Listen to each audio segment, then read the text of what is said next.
Talk to me about your services as a personal and relationship coach, Brenda. Online, offline, in person? I've done several different modes. I meet with people in person if they are in the Minneapolis, Minnesota area.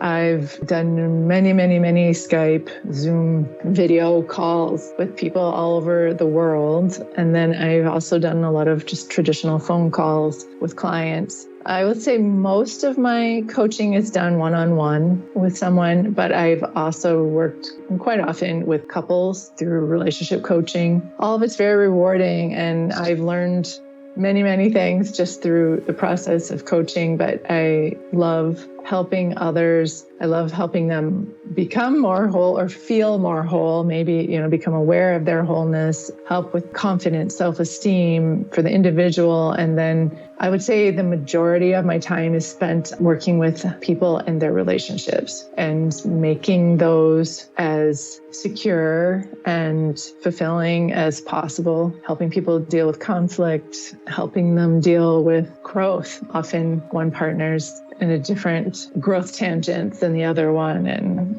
there's things going on, or they feel separated, they feel disconnected.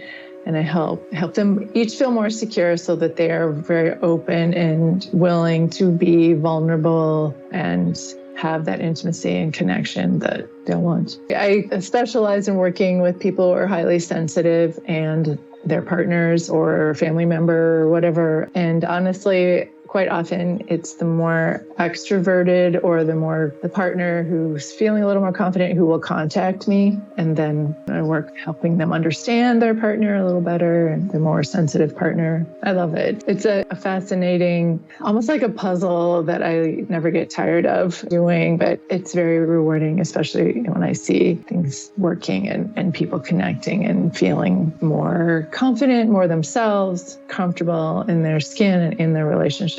Yeah, I can imagine. It's almost like this gift that is mutual, right? It's a giving and receiving, which is the way I define love.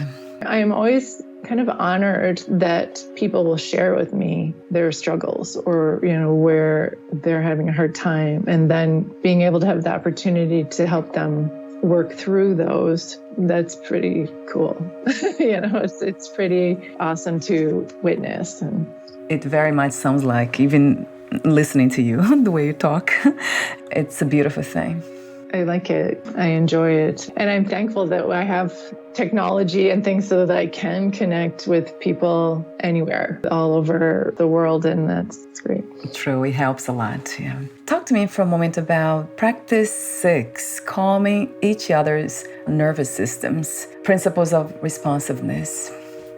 Oh, yeah. I think that is one of the key things for creating security and that level of kind of peace between people. And it can be any kind of relationship. And so there's being responsive, like in one small way, is just when like a partner makes a bid for your attention. They might say something like, oh, hey, look, so-and-so's out across the street and they have a new car or something. And as the partner, you would turn and look out the window or whatever and comment on what your partner just mentioned. It's not dropping the ball or not looking up from your phone. I mean, that is not being responsive, obviously. But there's just the parent and child relationship where a child has a need or they make a request, and physically turning, facing them with your chest, with your heart toward them, and looking at them in the eyes and responding.